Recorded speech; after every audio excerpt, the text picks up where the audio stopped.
Good morning বন্ধুরা। তো চলে এলাম আপনাদের সাথে আবার বক বক করতে। তো সকালবেলায় বাসি সমস্ত কাজকর্ম সেরে ফেলেছি আর এখন চান করে পুজো করে আর রান্নাঘরে এসেছি। এখন মেয়ে আবার তুই কি বানাবি? স্যুপ। হ্যাঁ, স্যুপ। এখন স্যুপ বানাবি? হ্যাঁ, তাহলে খাবি কখন? এটাই তো খাচ্ছি। আবার কি? এটা খাওয়া, স্যুপ গায়ে না। আর আজকে তোর জন্য একটা দারুণ জিনিস বানাচ্ছি, ওয়াচ। Chilli chicken.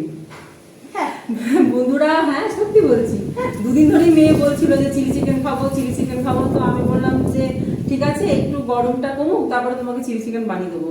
কিন্তু এখন তো যা দেখছি চিলি চিকেন, যদি এখন ঠান্ডার অপেক্ষায় থাকি তাহলে তোর আর চিলি চিকেন খাওয়া হবে না। তো যার জন্য আজকে তো ডোডোর জন্য অনেকটা চিকেন এনেছিল। তো ভাবলাম যে তাহলে মেয়ের জন্যও করে দিই, মেয়েও খুশ হয়ে যাবে।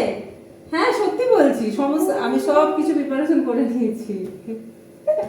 তো মেয়ে একটা জিনিস চিকেনে খেতে ভালোবাসে, সেটা হচ্ছে চিলি চিকেন। আর বিশেষ করে সেটা কার হাতে? আমার হাতে খেতে ভালোবাসে। দোকানি সব বাজে বাজে আন্ডাররেটেড দোকান। এই তা নয়, মানে সবাই মায়ের হাতে রান্না খেতে ভালো লাগে, সেই হিসেবে তোরও ভালো লাগে। আমার মা ভালো রান্না করে।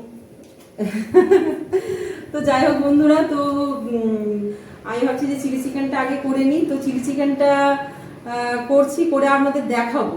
তো দেখে বলবেন যে কেমন হয়েছে, আর মেয়ে তো বলবে খেয়ে কেমন হয়েছে, তাই তো? আর বন্ধুদের জানাবি তো কেমন খেতে হয়েছে? হ্যাঁ জানাবি তো? ওকে। এই দেখুন ডোডো মহারাজকে সব পাড়ার যত রাজ্যের কুকুর আছে তাদেরকে দেখছে আর ঘাও ঘাও করছে। এই রোদে বসে কি করছিস? হ্যাঁ হ্যাঁ হ্যাঁ হ্যাঁ হ্যাঁ করে জিভ বার করে। ডোডো, ওই দেখছেন কিরম মুডে আছে, নো পাত্তা। আমি যে ডাকছি, ডোন্ট কেয়ার।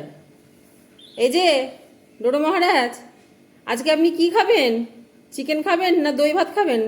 দুপুরবেলায় দই ভাতই দেবো, আর রাত্রের দিকে চিকেনটা ওকে দেবো, কারণ দুপুরবেলায় দই ভাতটাই ও বেশি পছন্দ করে। ডোডো, ডোডো, এই যে তাকাও তাকাও, গুড মর্নিং বলে দাও। এই দিকে দেখো বাবু, এই যে গুড মর্নিং বলে দাও। হ্যাঁ এসো, চলে এসো চলে এসো, অনেক রোদ, অনেক রোদ বাবা।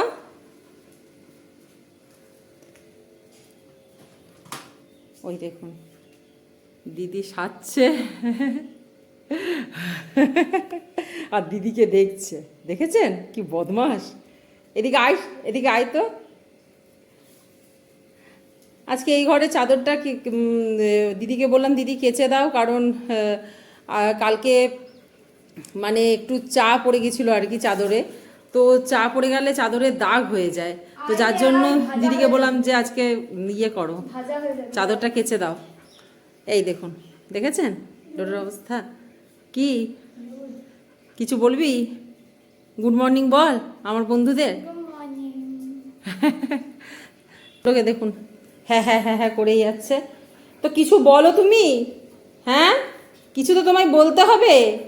তুমি আমার বন্ধুদের কোনো সময় তুমি গুড মর্নিং বলছো না, শুধু জিভ বার করে হ্যাঁ হ্যাঁ করছো। হ্যাঁ ওটা মানে গুড মর্নিং নাকি তোমার? হি বি লাইক, এত গরমে মাম্মা আমি পারছি না, তোমার যা ইচ্ছে তুমি করো, আমাকে শুতে দাও। হ্যাঁ সেটাই আর কি। বরফ খাবি দুধ না? আর বলিস না বাবা, এক্ষুনি লাফিয়ে উঠবে। তো ডোডোকে চানটা করানো আজকে একটু দেরি হয়ে গেল, তো এরপরে ওকে চানটা করিয়ে দেব। আর তারপরে এই রান্নাবান্না হয়ে গেলে আর খাওয়া দাওয়া করে একটু রেস্ট নেবো, কারণ এত দুর্ধর্ষী গরমে যদিও মানে দুপুরবেলায় ঘুমটুম কিছুই হয় না। তো বন্ধুরা দেখুন আমার চিলি চিকেন রেডি হয়ে গেছে। এরপরে এটা খেয়ে নেব, খেয়ে ঘুম থেকে উঠে আবার সন্ধেবেলায় আপনাদের সাথে দেখা হচ্ছে। তো গুড ইভিনিং বন্ধুরা, চলে এলাম আবার। তো কিছুক্ষণ আগেই মানে কারেন্ট ছিল না, জাস্ট 5 মিনিট হলো কারেন্ট এসেছে। তো ডোডো আর আমি এখন এইখানে বসে আছি ডাইনিংয়ে। আমি একটু আলু ভাজবো, কারণ মেয়ে আজকে বলেছে যে রাত্রেবেলাতে জল ঢালা ভাত খাবে না। ভেবেছিলাম জল ঢালা ভাত করব, কিন্তু মেয়ে বলছে যে না, জল ঢালা ভাত খাবো না, গরম ভাত খাবো, ডাল করো আর আলু ভাজা। তো ওর বাবাও তাই বললো যে ঠিক আছে তাহলে ওটাই করো, কারণ প্রায় দিনই তো মানে জল ঢালা ভাত খাওয়া হচ্ছে, তো আজকে ওটাই করো। তো সেই জন্য ভাত তো হয়ে গেছে আমার, ডালটা মোটামুটি সেদ্ধ করে নিচ্ছি, এবার জাস্ট একটু ছকে নেবো। আর এখন আলু কাটছি, আলুটাকে ভেজে নেবো। আর এধারে আমাদের এই যে দেখুন জোজোকে, এই দেখুন আপনারা জোজোকে, জোজো একবার তোমার মুখটা দেখিয়ে দাও আমার বন্ধুদের, এই দেখুন আমার জোজোর মুখ, এই যে জোজো হাই বলে দাও, জোজো হাই বলে দাও, হাই বলবে না? এই যে মা বেটা দুজনে মিলে এখন আছি। হ্যাঁ, আর এখন ডোডোর জন্য রাত্রেবেলায় কি করব? ডোডোর জন্য রাত্রেবেলায় চিকেন করা আছে, ডোডো চিকেন খাবে। তো ডোডো এখন রাত্রেবেলায় ওকে চিকেন আর ভাত দেবো, কারণ দুপুরবেলাতে ওকে দই ভাত দিয়েছিলাম। তো মানে এখন প্রত্যেক দিনই ডোডোকে আমি দুপুরবেলাতে দই ভাতটাই দিই, কারণ ওরও শরীরটা ঠান্ডা থাকবে সেই জন্য। আর রাত্রের দিকে ডোডোকে মাংস দিই, মাছ দিই, কত কিছু দিই না ডোডো? তো এই মা বেটা বসে আছি, মেয়ে পড়াশোনা করছে, বাবাও গেছে, ওর বাবাও গেছে কাজে। তো এখন এই মা বেটাতে মিলে এখন বসে বসে গল্প হচ্ছে নাকি? হ্যাঁ, মায়ের আদর খাওয়া হচ্ছে বেটার। আর বৃষ্টি, সত্যি কথা বলতে কি, যদি একটু ভালো করে বৃষ্টি না হয় তাহলে এই গরমটা হয়তো কাটবে না। তো এই আর কি, এরকমভাবেই চলছে। তার মধ্যে আবার থেকে থেকে কারেন্ট চলে যাচ্ছে, মানে সকাল দিকে নয় করে হলেও 4-5 বার গেছে, আবার বিকেল দিকে 5টার সময় একবার গিয়েছিল, আবার তার আধ ঘন্টা পরেই গেছে। হ্যাঁ, তো এরকমভাবে মানে কন্টিনিউয়াস এই কারেন্ট আসছে আর যাচ্ছে, আসছে আর যাচ্ছে। তো এই বিকেল দিকে যখন গেল মোটামুটি আধ ঘন্টার উপরে কারেন্ট ছিল না। তো সেই জন্য আমি আর আপনাদের মানে সামনে আসতে পারলাম না, একটু দেরি হয়ে গেল।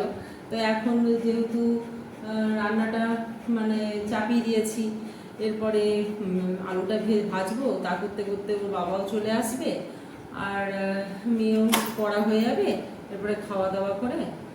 আর এখন প্রত্যেক দিনই মনে হচ্ছে যে একটু বাইরে যাই, এই সন্ধ্যের টাইমটা হলেই মনে হচ্ছে একটু বাইরে যাই, ঘুরে আসি, বাইরের হাওয়াটা খেয়ে আসি। কারণ কি বলুন তো, ঘরে থাকলে না অসহ্য একটা গরম, সেই জ্বালা জ্বালা ভাব হচ্ছে, কিন্তু বাইরে বেরোলে কি হয়, বাইরে বেরোলে বাইরের হাওয়াটার জন্য না মানে ওই জ্বালানি ভাবটা থাকে না। কিন্তু প্রত্যেকদিন তো আর সেটা সম্ভব নয়, হাজবেন্ডের কাজ আছে, তারপর মেয়ের পড়াশোনা আছে, তারপরে ডোডো সবসময় একা একা থাকতে চায় না, কারণ আমি তো এমনি তো ওকে খুব বেশি সময় একা রাখি না, হয়তো হার্ডলি আধ ঘন্টা কি 1 ঘন্টা এরকমভাবে রাখি।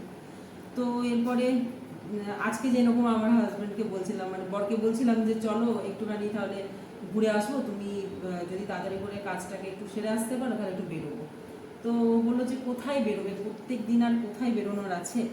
আর সত্যি কথা বলতে কি, যদি তোমার গরম খুব লেগে থাকে, রান্না বান্না হয়ে গেলে তো ছাদে চলে যেও, ছাদের হাওয়াটাও তো ভালো লাগে। কিন্তু বলুন বন্ধুরা, একা একা ছাদে ভালো লাগে? আর ডোডোকে রেখে একা কি করে যাব ছাদে? তো এই করে এক একদিন মানে কি বলবো, এখন প্রত্যেকটা দিনই মনে হচ্ছে যেন যে যাই একটু বাইরের হাওয়া খেয়ে আসি, কিন্তু ইচ্ছে থাকলে তো আর উপায় হয় না, তো ইচ্ছেটাকে দমিয়ে দিতে হয়। তো ঠিক আছে বন্ধুরা, আগামীকাল আবার আপনাদের সাথে দেখা হচ্ছে। ভালো থাকবেন, সুস্থ থাকবেন, শুভরাত্রি।